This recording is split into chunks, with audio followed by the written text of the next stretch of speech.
Hello, thank you for joining me in a new video. Today, I have the newly unveiled Galaxy S25 Edge with me. So let's take a closer look at it. Let's get started. This time, I don't have an unboxing to show you because I don't have the box. However, we don't expect the box to contain much. It will likely include the cable, the tool for removing the tray, and the usual paperwork, and that's all.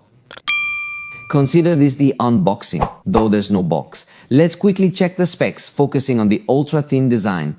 Many dislike the Edge name, but Samsung is reviving it for curved screens. In this particular case, we don't have a curved screen, so they decided to use the last name Edge. Perhaps this is because it's cutting-edge technology, the newest technology, or for some other reason. However, the device will stand out for being exceptionally thin. It won't feature a curved screen, but it will be ultra-thin. So what do you think if we take a detailed look at its specifications?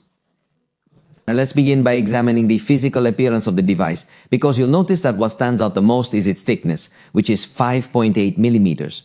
It's truly an ultra-thin device, and at times, it can be a bit challenging to perceive just how thin it is through the camera.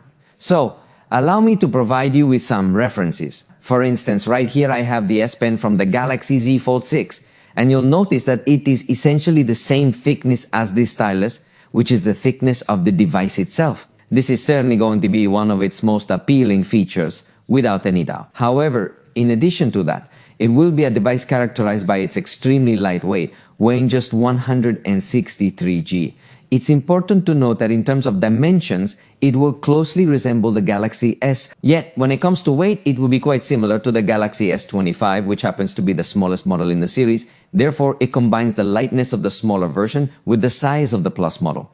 This unique combination could potentially attract some users who desire a very large device, but prefer one that isn't as heavy. Notice that the screen measures 6.7 inches diagonally, featuring Dynamic AMOLED 2X technology. In this case, it has a refresh rate ranging from 1 to 120 Hz. This means you can have the always-on display running continuously, and the screen will not consume too much power, as it will operate at a very low refresh rate.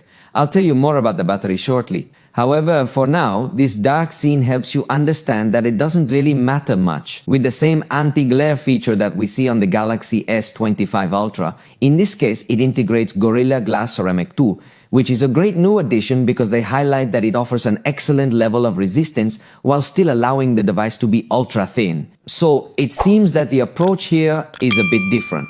Although, of course, I would have really loved to see the anti-reflective finish, because once you get accustomed to it, if you have already tried a Samsung device like the Galaxy S24 Ultra, it becomes hard to go back. With the Galaxy S25 Ultra, you might be accustomed to the anti-glare screen, but it's missing here. Instead, you'll find Samsung's display technologies like Vision Booster, enhancing colors under sunlight for better visibility, and the adaptive color tone feature, which warms the display in warm light settings. It is expected to change when you're in environments with cold light. At least that's the theory. Additionally, it features the ProScaler function, which uses artificial intelligence to enhance and improve the details of all the images you view on this screen. This can make the experience quite interesting. In this particular case, the experience is entirely that of a high-end device. And to complement with the resistance, this device has the IP68 level of resistance against water and dust, although as I had already anticipated, in such expensive devices we will already begin to request IP69 that have as resistant several devices of the current mid-range that are beginning to improve in that aspect. So the high end is not that it is bad, but it starts to fall a little short or lag behind the improvements that other manufacturers are beginning to integrate from the mid-range. Of course, the device also incorporates stereo sound with a speaker at the bottom and another in the earpiece area for calls. And as a first impression, I must tell you that the sound is really very good, with good presence of bass frequencies, and that surprises because there is very little space in this device. The front camera is 12 megapixels, offers us 2 levels of amplitude, comes with f2.2 aperture, and something important is that it also has autofocus. So, it's a completely high-end camera. I like that in this sense, Samsung has not made any kind of sacrifice. It is a camera that will behave very well also for video recording, as it not only gives us a very good photo quality, but allows us to record, for example, up to 4K at 60 frames per second with HDR, or even already allows you to record in log. Also with the front camera, which obviously if you do not know much, the function will seem that the video will come out. Sensor is very pale and of poor quality, but remember that this is a feature that allows in post-production to improve the colors. Therefore, if you want a little more professional results, you can record with this log format and the results will be very good. So the front camera performs perfectly well.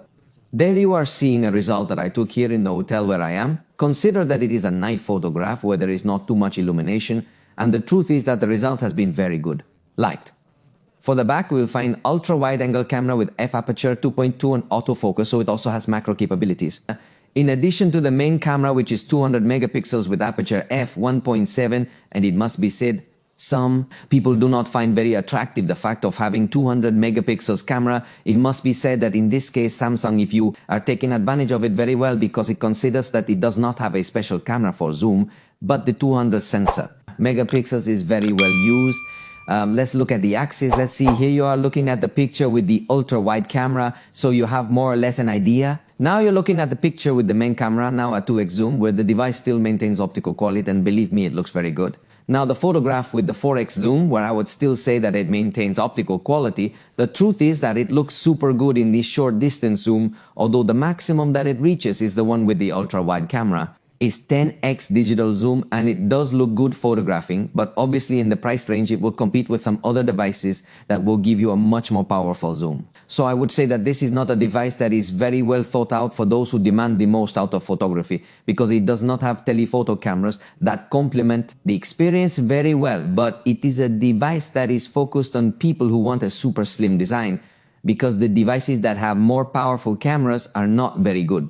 When it comes to sophistication, you'll typically observe that they feature rather large round modules that stand out significantly. Of course, this has its advantages because the photography capabilities are incredibly strong. However, if you aren't seeking such advanced photography features and instead prefer something more understated and extremely lightweight, then this might be an intriguing choice for you. But let me tell you, even the nighttime results have truly amazed me.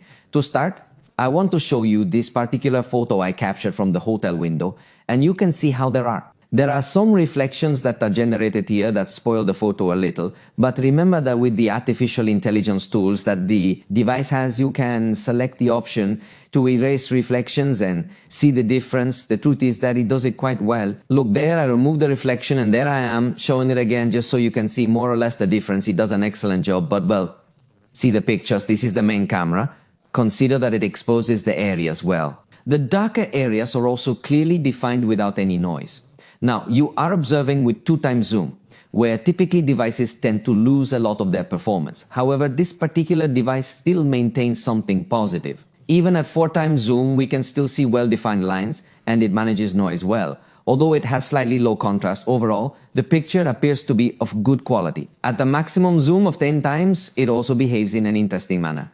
So, I believe this camera performs quite well overall. Let's say that for short distance, the zoom is really perfect. Although in photography, it's possibly ideal. In video, it might fall a bit short. Notice, for instance, in this scenario, I'm going to record a video, and the maximum zoom it achieves is also 10x, just like what we observed in photography. Just to remind you, we'll encounter two zoom modes again. This would be the fluid zoom, where it operates a bit smoothly depending on the speed. I don't want to anticipate it because it needs to be put to the test, but at first glance, it looks like a really small battery that could cause you to constantly have to use the presets you want, or also the traditional preset setting with the slider that we find around here. Then it has good capabilities when recording video, retains the feature to turn on the flashlight without cutting the recording or rotate to the front camera. Things that we already saw in several Samsung devices are retained. Here, and of course, as you see, can also record up to 8K, in this case to 30 frames per second, or 4K up to 60 frames per second, this both with the camera. And the main aspect to consider is with the ultra-wide camera, even when using slow motion, you will also discover the 4K setting at 120 frames per second, which makes excellent use of the power that the processor possesses. However, there is one area where they have made a significant sacrifice, and that is the battery, which has a capacity of 30,900 mAh. This, in my opinion, could potentially have consequences. I do not want to jump to conclusions because it needs to be tested, but it's first glance, it appears to be a rather small battery that might lead to constant issues. You need to charge your cell phone.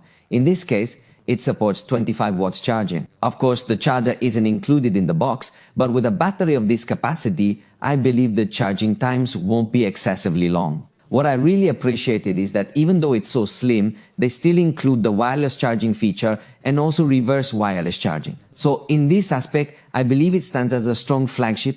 Additionally, as you observed, it comes pre-installed with One UI 7 from the factory. In this case, it follows the same policy as the other devices, offering 7 years of software updates. Regarding RAM, there is a single configuration available, which is 12 GB. However, for storage, there are two options, one with 256 GB and another with 5 GB. Lastly, the processor is the Snapdragon 8 Elite, known for its impressive power. In my Geekbench test, it achieved 3,027 points with a single core and 9,606 points overall. With multi-core, it offers excellent power, without a doubt.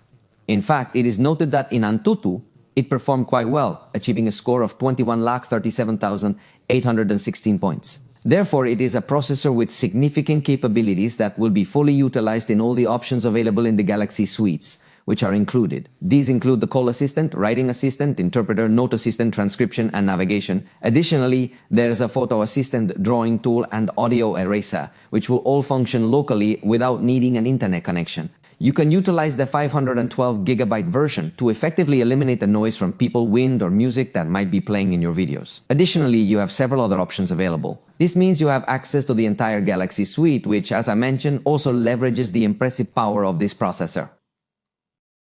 So, please share your thoughts about this device in the comments below. Now, let me inform you about the price. Currently, at the official Samsung store, there is a promotion where they offer you the 512 GB storage version. To the price of the 256 edition, then that is a first benefit that has the pre-sale currently considers that. The price of the 256 model is 28,999 pesos. This is more or less $1,480. But remember that the prices here are not the same as there, but the version of 512 GB would rise to 31,499 pesos, which is already a much higher price yet. So this first benefit would allow you to access the 512 version at a lower price. But note, I have a coupon if you're interested in this device I think you'd benefit from. To use it, click the link in the description. Pay attention, you can activate the Galaxy Exchange in the Samsung store, select any model. When prompted for an email, enter. Until 12 digits fill and you'll get an extra discount. The price is going down, and when you apply the coupon that I leave you down here in the description, it will go down to 23,199 pesos, which I think is a much more attractive price. And also, if it is the first time you buy in the Samsung store through its application, you could apply a bigger discount. So it is interesting to take advantage of this kind of Samsung promotions whenever you are interested in releasing a device. Keep in mind that after this pre-sale phase, certain promotions might come to an end while others might be initiated. So think about whether it's the right moment for you to launch a device like this, especially if you've been anticipating it. Regardless, please share your thoughts in the comments. I will be conducting numerous tests shortly, as I believe we are witnessing the emergence of a new category, which will be ultra-thin devices. Just like there are ultrabooks in the laptop world aiming to be extremely thin and light, possibly sacrificing certain aspects, this device embodies that concept now applied to smartphones. It may have compromised slightly on battery life and zoom capabilities, but it retains other intriguing features within a remarkably slim design, so I emphasize it practically creates a new category. If you're not seeking an ultra-slim device, this won't appeal to you, and that's fine. There are other choices, but if you do want an ultra-slim device, this might be the first of many coming soon, I'm pretty sure. For now, I believe this sets the standard for what manufacturers can offer with ultra-thin and light devices. I'm definitely going to read your comments, so please make sure to leave them down below. For the moment, we've come to the conclusion of this video. If you enjoyed it, you know you can let me know, and we'll catch up with you next time.